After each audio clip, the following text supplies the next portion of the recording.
Hi folks, welcome back to the channel. Thank you very much for joining me. You are always most welcome. Well, we're coming to the end of 2022 and it has been a year of mixed fortunes for obvious reasons, but one good thing about the year was that it was the 50th anniversary of the Matchbox model kit company, division of Lesney as was, and we've been celebrating that, particularly here on my channel. 50 years of Matchbox, Matchbox March, Matchbox May, and Matchbox any old reason really, August, September and the rest. Anyway, one of my subscribers and viewers pointed out that I've never done any Matchbox cars, and he's quite right. I haven't not only not done any videos about them, I've never had one at all. Not a single one. I don't know why. I was perhaps I wasn't into cars so much when I was younger and they came out. But I thought we ought to put that straight. And the same viewer, David, was very helpfully pointing me in the right direction of auction houses and model shops and things. And actually pointed out the very two kits that I have bought, especially, because I thought, yes, he's right. And they weren't silly prices. So the first one is today, and it's the M.G.TC. But before we get into that, I think we should just, it is Christmas still, so let's have a drink. Now, today, something a bit special. No champagne. You're going to think I've become an alcoholic now. I've got something nice here, something new. It's the Glenlivet Caribbean Reserve. Glenlivet, of course, from 1824 they've been going. Now, I do quite like the Balvenie, which is actually only 4 or 5 miles down the road from Glenlivet's distillery. The William Grant distillery and the Glenlivets are very close neighbours. On the Spey, but Spey Valley. But the Balvenie was my favourite. They did this Caribbean cask where they age it in oak casks that have had rum in them, so it's got they're rum infused, so it creates a rum flavour to the whiskey. But they seem to have stopped doing this. I don't know what the story is. It seems to not be available anymore. But Glenlivet seem to have jumped on the bandwagon. Maybe they've, I don't know, bought the rights or something, or maybe they bought the casks. But they are now doing this Caribbean Reserve, and I've never seen this before. Tried it about 2 or 3 weeks ago. My wife and I really enjoyed it. So it says selectively finished in barrels that held Caribbean rum. So we're going to open this. I've got a little bit of water because I spent quite a lot of time in Scotland in my life, and I went to a number of the Scottish Whisky Society tasting sessions. And they basically tell me that if you drink whiskey neat, you're a Philistine. If you drink it with a mixer, then, well, like a mixer drink, you know, like ginger. I quite like it with dry ginger. And they suggested that basically you should be put to death. That's just not acceptable. And, you know, you're not supposed to mix it with anything apart from water. And the water is only there a little tiny bit to take the edge off it. So it takes away that slight vapour, you know, the petrol element to it, you might call it. So there we go. So that's the word from the people that know in Scotland, that are represented, and people are on that society who have worked for the distilleries, so they know what they're talking about. So there we go. So I've opened it fresh for you, he says. Can't quite get the seal away there. There we go. Ready? Ah, there we go. Yeah, it's got this sort of sweet, definitely smells of rum. It's whiskey and rum, basically. Whoa, whoa, whoa, whoa, whoa, whoa. Easy there. We don't want any more of those drunken, spilling alcoholic drinks next to models stuff. Let's just toast everybody's good health. A Merry Christmas, everybody. Just smell nice.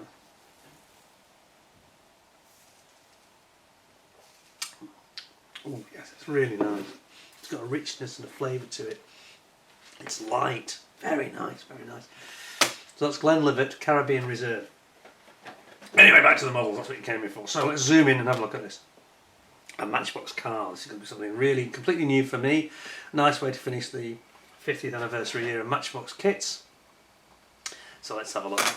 So we've got the M.G.TC sports car, and of course we've got a nice bit of history on the front. So it says, one of the most successful small sports cars ever produced, its outstanding performance and classic lines fostered the American demand for British sports cars after World War II. The M.G.TC has competed in all forms of motorsport with great distinction, and many enthusiast owners are still racing the M.G.TC even today. Driver figure not included. That's a shame. It looks like Sterling Moss a little bit. Can you see that? It looks a bit like Sterling to me. I don't know if it's moulded based on him or not. There we go. So this is a kit. It's got Roy Huxley has signed Roy Huxley's signature here. Beautiful artwork as usual. I think it's 75? No, 77, 1977 this is from. Okay. Nice picture on the back of how it will look. Now this is where the pre-coloured plastic I think really comes into its own and actually makes a lot more sense, because that looks quite reasonable, doesn't it? It doesn't look silly.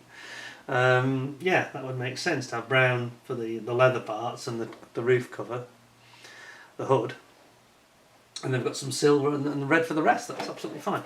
On the side we've got some other products, the Bugatti Type 59. More on that later.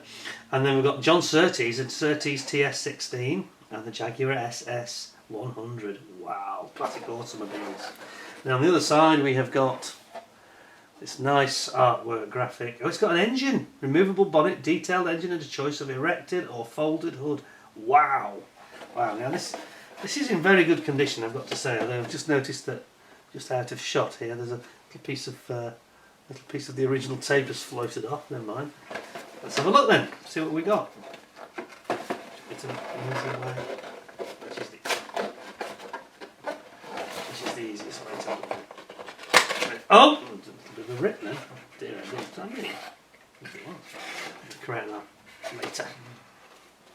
So, I get the impression that this is going to be in fairly decent condition. Here we go. Wow. Clear parts. The windscreen. I think we call it a vestigial windscreen on these, don't we? And the number 10. You got competition. It's got the very rudimentary decals. So we've got number plate and then the number 10. That's basically it, to be honest. We've got. Well, we'll look at the plastic in a second. It's actually 3 sprues and some tyres. That's quite cool. Very red looking. It's a real lipstick red. And then we have, oops, the wonderful, ubiquitous Matchbox instruction leaflet. And it tells you the same. Oh, here we go. Well, last traditionally styled sports cars to be produced in quantity, the M.G.TC gained a cult following from the time of its release in 1945, end of the war. Developed from the MG.TB, this diminutive 1250cc sports car with an 80-mile-an-hour performance precipitated the craze for British sports cars in post-war America. Still raced regularly today, it's competed in all forms of motorsport and is perhaps especially noted for racing successes that established Watkins Glen as a racetrack. Oh, wow, didn't know that. When succeeded by the M.G.TD in 1950, some 10,000 TCs had been produced. So they're calling it the midget, interestingly. They're using the word midget, which they don't use anywhere else. I thought the midget came later, but anyway, there we go. So it's a bit yellowed, probably because it's been in some sunlight, but on the inside it's not yellow, you see? A bit yellow, very white on the side. So we've got the illustration showing the decal positions and the colour call-outs, which is very nicely done. Not sure why it shows it twice. What's it trying to say here? Oh, it's saying there's different colours. So it says basically it's black and green or red and beige. Those are the 2 typical production car colours. Very good. Right, let's get cracking then. So we've got a mini paint guide here, which I'll just zoom you in a little bit for. Steering wheel, drive shafts, the transaxle, differential, blah blah here, instrument panel, engine, which I presume comes in, looks like it might be one piece, and then you get various components, leaf springs at the back, interior, depending on the colour of the car, and then we have the actual instructions, which is one of these later 77 style fold out ones. So indeed the engine comes in just 2 parts, complete with the exhaust manifold, and then we've got the cooling fan going on the front, and we've got the engine going into the chassis, which already has the the sort of wings built into it, and then you get your prop shaft and your differential to the rear wheels at the back. Leaf spring suspension going in here, and your exhaust system, and your silencer lights here. Then we build up the interior. We're going to do the bench seat. It is a bench style. It has got the transmission tunnel between you, so it's not one of those where you slide across. You have got some separation from the passenger and the driver.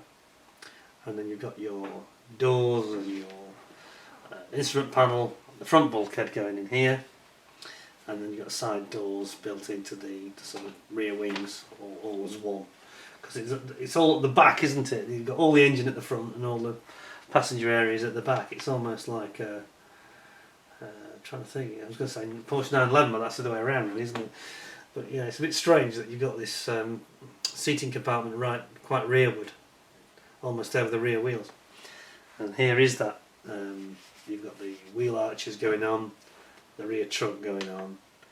You've got your front here with the radiator, and then you're bringing this sort of passenger compartment onto the chassis, and then you're putting in your windscreen, and then you've got your rear spare tyre going on the back. You've got your wheels coming in. Oh, it shows you here. You build up your wheels as an outer and inner, and you've got some rubber tyres, Dunlop. Then you've got your little knock-off wheel nuts. And then finally, it's quite nice, isn't it? I like it. It's very cute the way they've done it.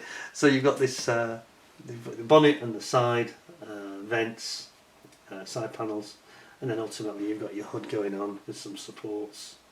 And you can, if you wish, have the bonnet, the hood, actually folded open, which is cool. Very, very good. Well, that's really nice, isn't it? Wow. What have I missed here? I've missed something major, I think. So let's start with the silver. I think the engine parts. And we've got the radiator. Where does that work? Oh yeah, the radiator here. And we've got our windscreen surround here, complete with wipers built in, and they're at the top, not the bottom, but the top. And these, I think, were manual, weren't they? You'd wipe them manually with a handle. So there'd be a handle through to the interior, and you'd wipe them on when you needed to. And then we've got our very shiny MG wheels, outer and inner. So it's really cool. This is metallised sprue. It's not bad though for the age. It's quite nice. You've got your fan and fan belts here. That's very cool. That's that one. Then we've got the clear parts. So we've got the actual windscreen itself here, which is quite nice actually. It's fairly clear, not too distorted. You've got your lamp lenses for your lamps there. And what are those? Is that the rear? Oh yeah, 2 windows in the back of the actual hood, interestingly, which I don't think would have been glass. They'd have been like plastic, clear plastic, I think. But that's nice. Then we've got the tyres, which have got Dunlop moulded into them, which looks, yes, really nice actually. Can we see that? Dunlop. Those are really well done, aren't they? Very narrow tyres, you know, they're narrow and they're very sort of low profile, there's not much to them. I'm not sure they're to scale actually. I think that the profile would be deeper than that. I'm not sure about those. Anyway, nicely made by Matchbox. Then we have got our interior. So this is where you've got your transmission tunnel up the middle, and the rear sort of like a little. Well, it is in fact where the seats go in here, and then you've got your hood, and we've got our prop shaft and sort of transaxle differential at the back, and then your leaf springs, and then we've got our upholstery seats here, which it's in the right colour, isn't it? That's really nicely done actually. And then we've got the engine, which is a bit of I suppose it's a bit of a disappointment really, because there's not much detail on it at all. typical MG sort of Austin style engine. So it's a straight 4-cylinder 1250cc, and then we got the rear hood. Is that the rear hood? The front dash. That's the front of the dash, I think. I think if you can have it with the. Can you have it with the hood up or down? Is that optional? Yes. Sorry. Yes. I've just realised here. I thought so. Yeah. So if you decide to have the hood, not have the hood on, and have it open top, the folded hood. That's what that piece is here. This one is the folded hood. So that's really nice, isn't it? And then you've got your rudimentary dashboard and instruments here. And finally, last but not least, we have got our red, it's like a lipstick red, isn't it? It's like a red with a hint of pink in it. It's like a salmon red almost. Like wild sea salmon, that colour. Very, very loud. I almost need sunglasses. So here you've got the chassis, which is all one big section, chassis with the wings. And then you've obviously got your front bulkhead and scuttle here. And then you've got your wheel arches there. That's the fuel tank here. And then you've got your side wings and doors, all as one piece really here. The bonnet. And then the side panels of the engine compartment with their vents. And it's nice, you know, it's really nice. I like it. Yeah. And the steering wheel, last but not least. How about that? What a lovely little kit. It's a gem, to be honest. Yeah, I can appreciate why people, David in particular, was urging me to get one of the cars, you know. Well, I've missed out, haven't I? Because based on this is my first experience ever of a Matchbox car, would you believe? So I really have, when I said to people I haven't got them all, these are the ones I haven't got. That is a beautiful, really beautiful little kit. And I'm going to give it, bear in mind it's 1977, I'm going to give that 10 out of 10 because it's nicely done. Everything's there, and even the colours work on the car in the way that they perhaps don't always work on the aircraft. The multicoloured plastic here, it makes total sense really, and I think I've even got a little bit of brown paper that goes with the decals. That is absolutely gorgeous. It really is. I'm absolutely delighted with that. So that was a good purchase. If I told you that cost me, are you ready for this? How much do you think it cost me? Why don't you have a little guess while I just put this back in the box? That is mint, pretty much mint in every respect. The only flaw is the obvious aging, the decals, which they are always the same, and that little bit of yellowing on the instructions. Other than that, I would class that as mint condition. Really, the box is lovely. 1977 vintage. There we go. Oh, I've forgotten the tyres. Forgot the tyres. So it cost me £10. £10. That is the best £10 on a kit I've ever spent in recent years. No question at all, for sure, for sure. What a beautiful little kit. I'm going to give it 10 out of 10. Qualifying it because it's 1977, it's in mint condition, it's a lovely little kit. Now, it wouldn't be a 10 out of 10 if it was made in 2022, obviously, but given its age and its design and what it's aimed at, and that would have cost you, it's the blue range, which again I haven't had before, so it's the blue range, so I think that would have been, in period 77, that would have been about £1, I think, about 90p to £1, something like that. And still excellent value for money, you know, excellent value for money. So there you go, that was a treat for us, but there is another to come, so wait for it. You've got the best yet to come. Hope you'll look forward to seeing that one. In the meantime, please give me a 10 out of 10 as well by smashing that like button, and subscribe if you haven't already. Raise a glass to you for all my subscribers. Oh, and I should also say, I'm probably going to do in one of my vids in the next few days, end of year vid. I'm just going to round up what I thought was my personal choice of kit of the year, and I'm going to tell you about some of the YouTube statistics as well, because some of those are quite interesting. So I'll be revealing more in the very near future as we get towards New Year. I'm going to just say, right, this is what we did in 2022. I don't believe, for lots of reasons, that I will do more in 2023, but it is quite an eye-opener, some of these stats and things, so I'll dig those out for you. In the meantime, enjoy a drink, Merry Christmas, and a very Happy New Year to all of you. Cheers. That's nice. Thank you very much for watching. I wish you all a very Happy New Year. Don't forget to tune in for the next one, because if you enjoyed this, you'll enjoy that one probably even more. Thanks for watching. Look after yourselves. Until next time, bye for now.